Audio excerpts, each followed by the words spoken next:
Well, good evening, everybody from Dunklin R-5. It's Miss Karen, and I am so excited to get to share one of my very, very favorite childhood books, The Velveteen Rabbit. And I brought some of my friends from my childhood, especially my Patches.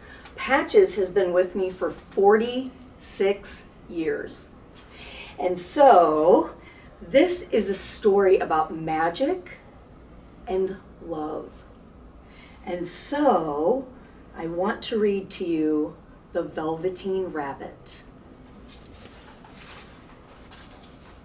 And it starts at a magical time at Christmas.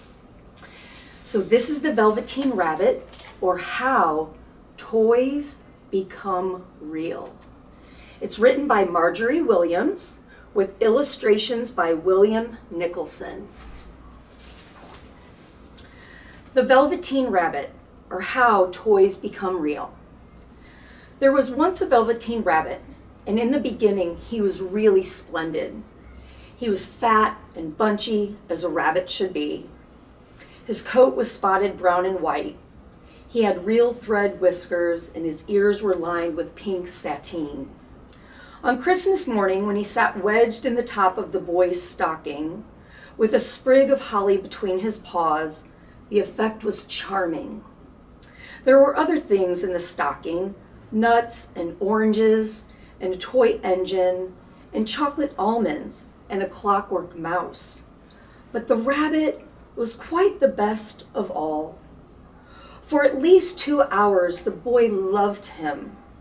And then aunts and uncles came to dinner, and there was a great rustling of tissue paper and unwrapping of parcels. And in the excitement of looking at all the new presents, the Velveteen Rabbit was forgotten. For a long time, he lived in the toy cupboard or on the nursery floor, and no one thought very much about him. He was naturally shy, and being only made of velveteen, some of the more expensive toys quite snubbed him. The mechanical toys were very superior and looked down upon everyone else. They were full of modern ideas and pretended they were real. The model boat, who had lived through 2 seasons and lost most of his paint, caught the tone from them and never missed an opportunity of referring to his rigging in technical terms.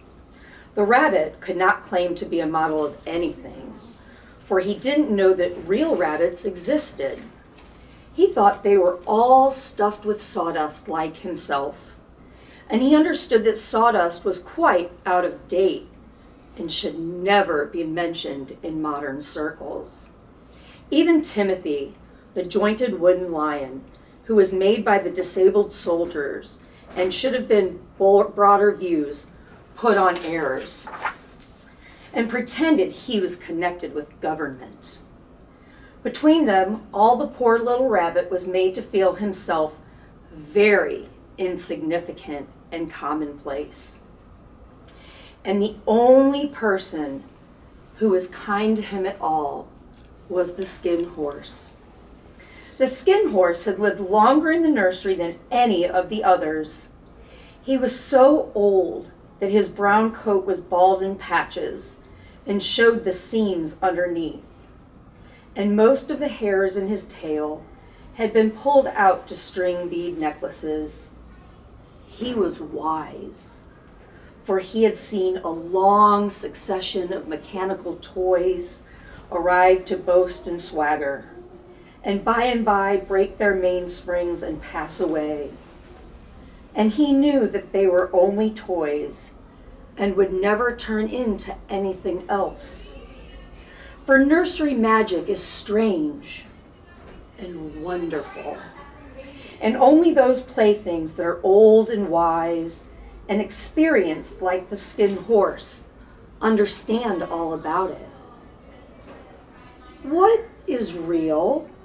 asked the rabbit one day when they were lying side by side near the nursery fender before Nana came to tidy the room. Does it mean having things that buzz inside you and stick out a handle Real isn't how you are made, said the Skin Horse. It's a thing that happens to you. When a child loves you for a long, long time, not just to play with, but really loves you, then you become real. Does it hurt? Asked the rabbit.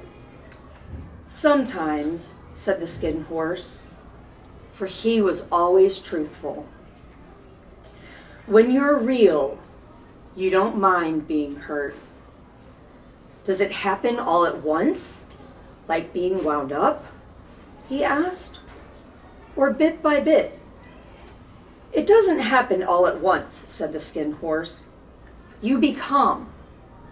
It takes a long time. That's why it doesn't often happen to people who break easily, or have sharp edges, or who have to be carefully kept. Generally, by the time you are real, most of your hair has been loved off, and your eyes drop out, and you get loose in the joints and very shabby. But these things, they don't matter at all. Here is the Skin Horse as he tells his story. Because once you are real, you can't be ugly, except to people who don't understand. I suppose you are real, asked the rabbit. And then he wished he had not said it at all, for he thought the Skin Horse might be sensitive, but the Skin Horse only smiled. The boy's uncle made me real, he said. That was a great many years ago. But once you are real, you can't become unreal again. It lasts for always. The rabbit sighed.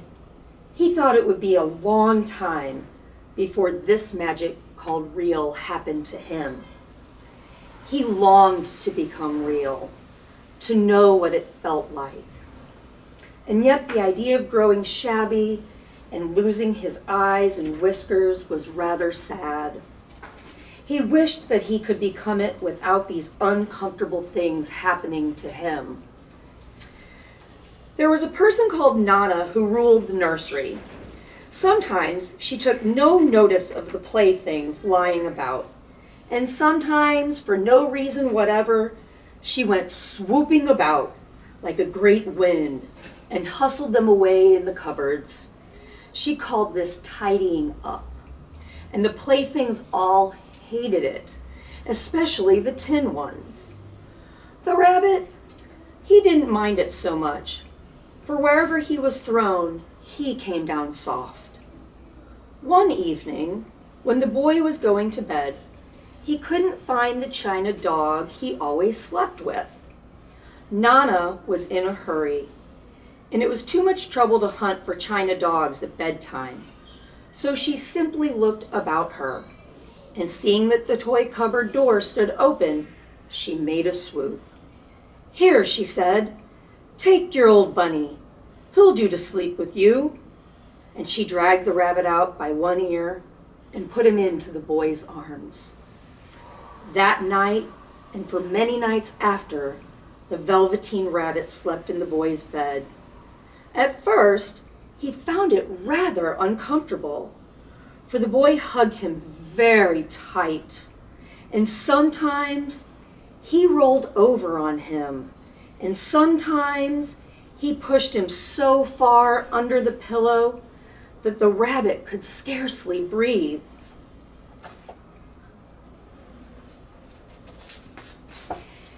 And he missed, too, those long days and nights in the moonlight hours in the nursery when all the house was silent, and his talks with the Skin Horse. But very soon, he grew to like it, for the boy used to talk to him and made nice tunnels for him under the bedclothes that he said were like the burrows the real rabbits lived in. And they had splendid games together in whispers. And when Nana had gone away to her supper and left the nightlight burning on the mantelpiece. And when the boy dropped off to sleep, the rabbit would snuggle down close under his little warm chin and dream, with the boy's hands clasped close around him all night long. And so time went on, and the little rabbit was very happy. So happy that he never noticed how his beautiful velveteen fur was getting shabbier and shabbier, and his tail coming unsewn, and all the pink rubbed off of his nose where the boy had kissed him. Spring came, and they had long days in the garden, for wherever the boy went, the rabbit went too. He had rides in the wheelbarrow and picnics on the grass, and lovely fairy huts built for him under the raspberry canes behind the flower border. And once, when the boy was called away suddenly to go out to tea, the rabbit was left out on the lawn until long after dusk, and Nana had to come and look for him with the candle, because the boy couldn't go to sleep unless he was there. He was wet through with the dew and quite earthy from diving into the burrows the boy had made for him in the flower bed, and Nana grumbled as she rubbed him off with the corner of her apron. "You must have your old bunny," she said. "Fancy all that fuss for a toy." The boy sat up in his bed and stretched out his hands. "Give me my bunny," he said.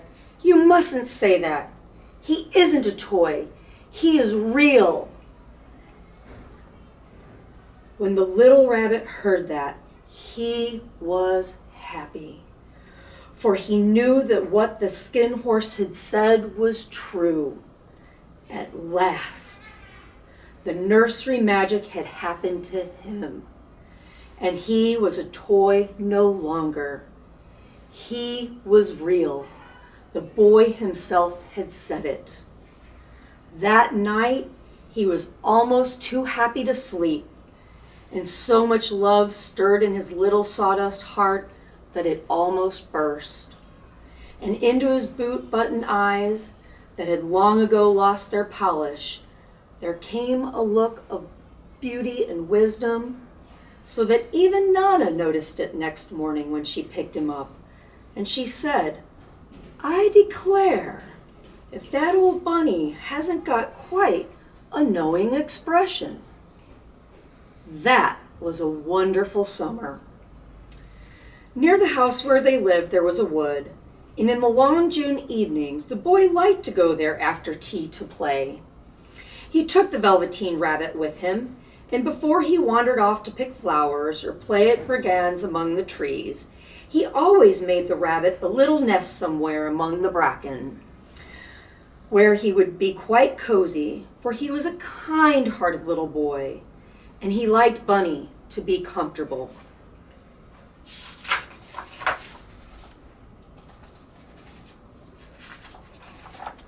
One evening, while the rabbit was lying there alone, watching the ants that ran to and fro between his velvet paws in the grass, he saw two strange beings creep out of the tall bracken near him. They were rabbits like himself, but quite furry and brand new. They must have been very well made, for their seams didn't show at all, and they changed shape in a weird way when they moved. One minute they were long and thin, and the next minute fat and bunchy, instead of always staying the same like he did. Their feet patted softly on the ground, and they crept quite close to him, twitching their noses, while the rabbit stared hard to see which side the clockwork struck out, for he knew that people who jump generally have something to wind them up, but he couldn't see it. They were evidently a new kind of rabbit altogether. They stared at him, and the little rabbit stared back. And all the time, their noses twitched. "Why don't you get up and play with us?" one of them asked. "I don't feel like it," said the rabbit, for he didn't want to explain that he had no clockwork. "Ho," said the furry rabbit, "it's as easy as anything." And he gave a big hop sideways and stood on his hind legs. "I don't believe you can," he said. "I can," said the little rabbit. "I can jump higher than anything." He meant when the boy threw him, but of course he didn't want to say so. "Can you hop on your hind legs?" said the furry rabbit. That was a dreadful question for the Velveteen Rabbit, for he had no hind legs at all.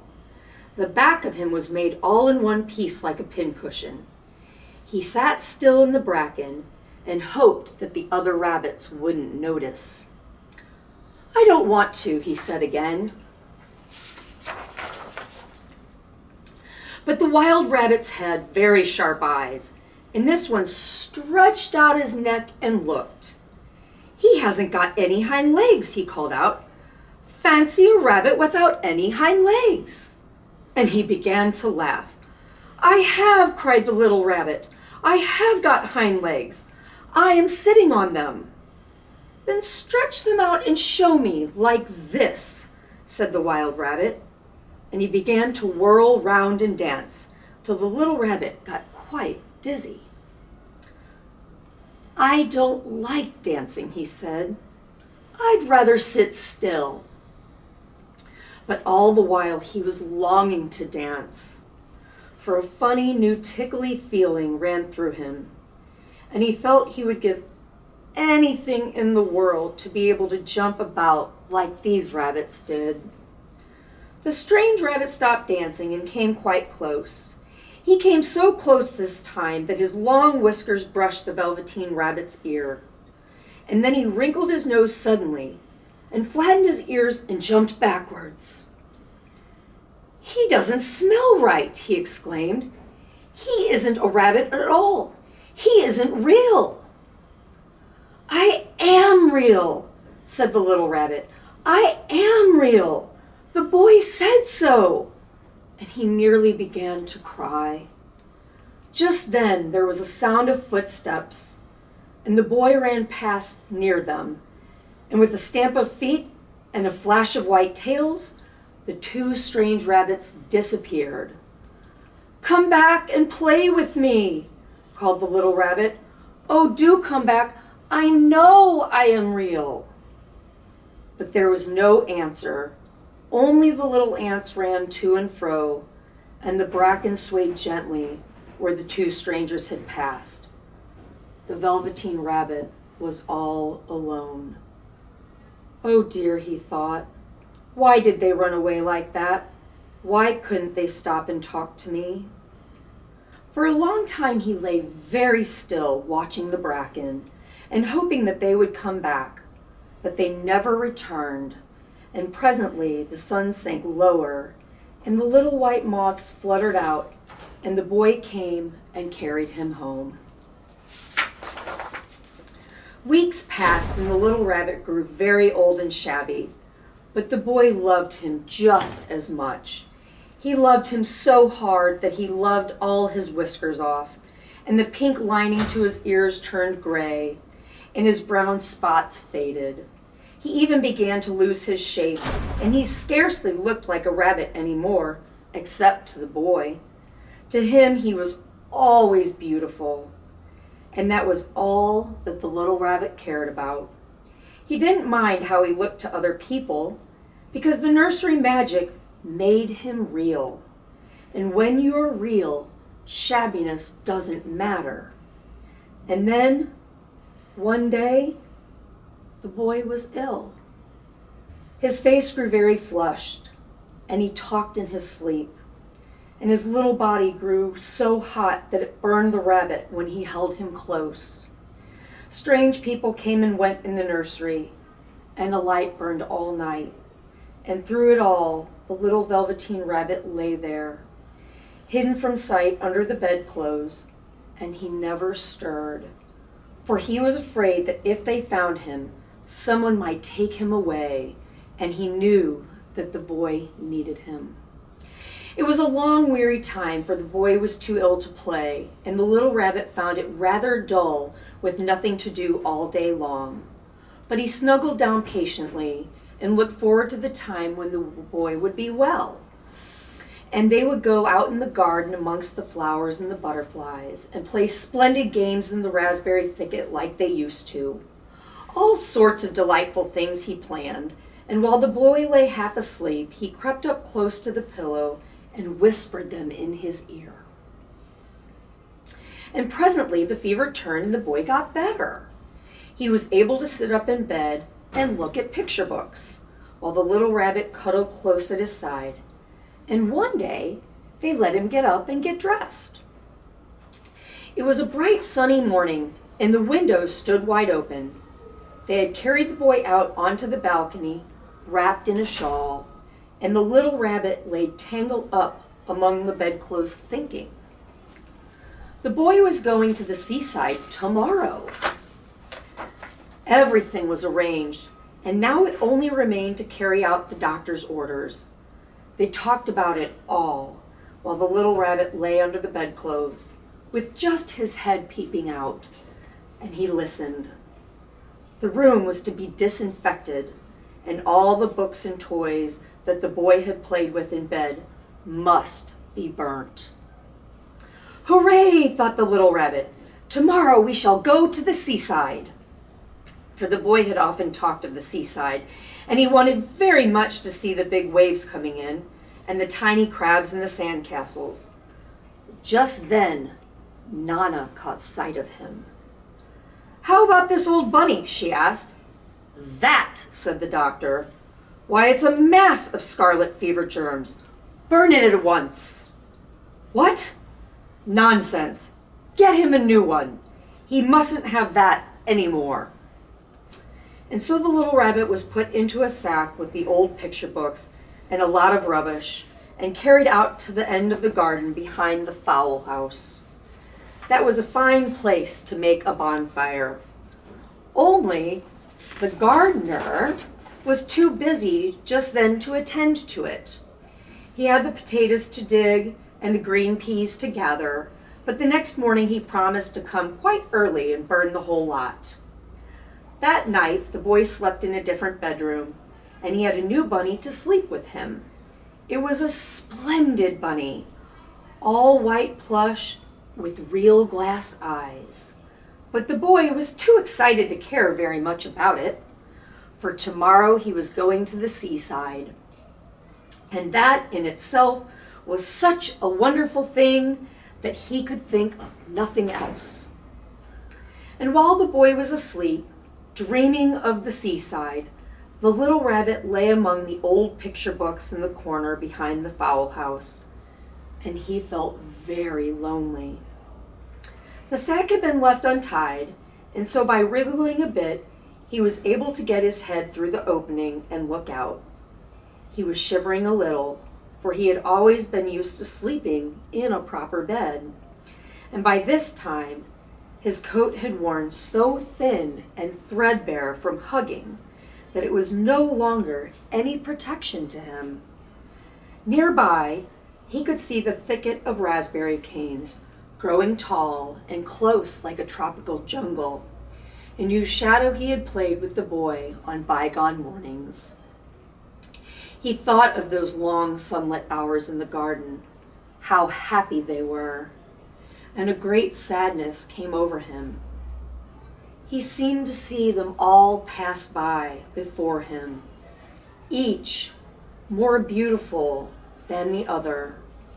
The fairy huts in the flower bed, the quiet evenings in the wood when he lay in the bracken and the little ants ran over his paws. The wonderful day when he first knew that he was real. He thought of the skin horse, so wise and gentle, and all that he had told him. Of what use was it to be loved and lose one's beauty and become real if it all just ended like this. And a tear, a real tear, trickled down his shabby velvet nose and fell to the ground. And then a strange thing happened. For where the tear had fallen, a flower grew out of the ground. A mysterious flower, not at all like any that grew in the garden. It had slender green leaves the color of emeralds, and in the center of the leaves, a blossom like a golden cup. It was so beautiful that the little rabbit forgot to cry and just lay there watching it. And presently, the blossom opened, and out of it there stepped a fairy. She was quite the loveliest fairy in the whole world.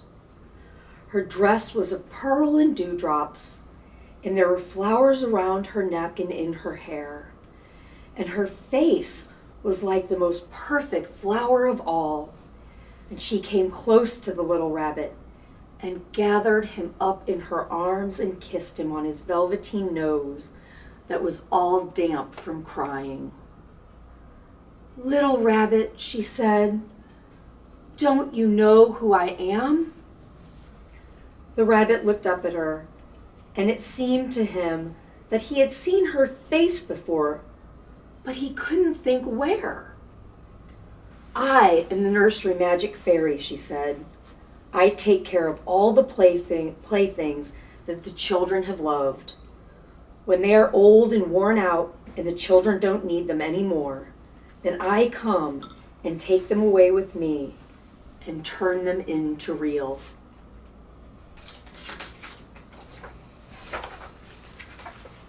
"Wasn't I real before?" asked the little rabbit. "You were real to the boy," the fairy said, "because he loved you. Now you shall be real to everyone." And she held the little rabbit close in her arms and flew with him into the wood. It was light now, for the moon had risen. All the forest was beautiful, and the fronds of the bracken shone like frosted silver. In the open glade between the tree trunks, the wild rabbits danced with their shadows on the velvet grass. But when they saw the fairy, they all stopped dancing and stood round in a ring to stare at her.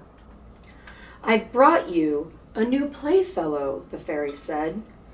"You must be very kind to him and teach him all he needs to know in Rabbit Land, for he is going to live with you forever and ever."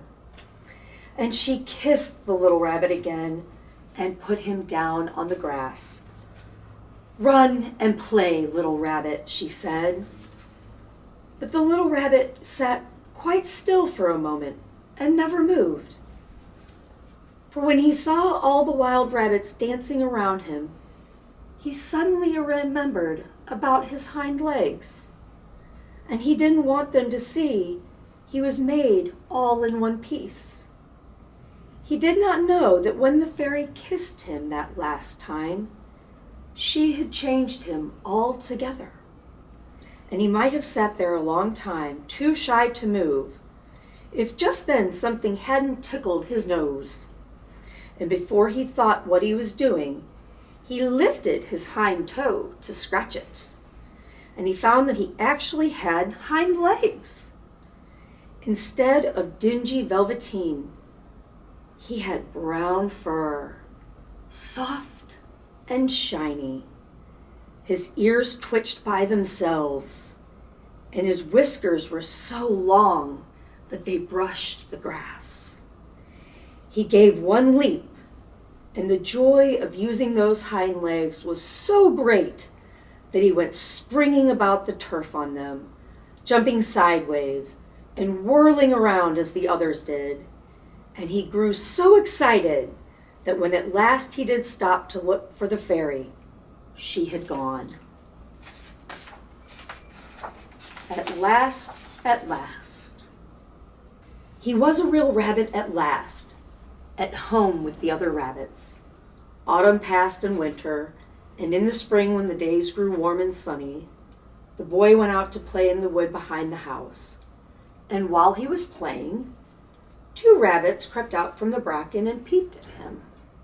One of them was brown all over, but the other had strange markings under his fur, as though long ago he had been spotted, and the spots still showed through. And about his little soft nose and his round black eyes, there was something familiar, so that the boy thought to himself, "Why, he looks just like my old bunny that was lost when I had scarlet fever." But he never knew that it really was his own bunny come back to look at the child who had first helped him to become real. The end. So that is the story of the Velveteen Rabbit and how magic and love can make us real. And so, from my childhood to your childhood, just remember how much Miss Karen loves you and how much she wants you guys to get out those books and read at bedtime. So, from me and all of my friends, get those books out and read and have a great night. Good night.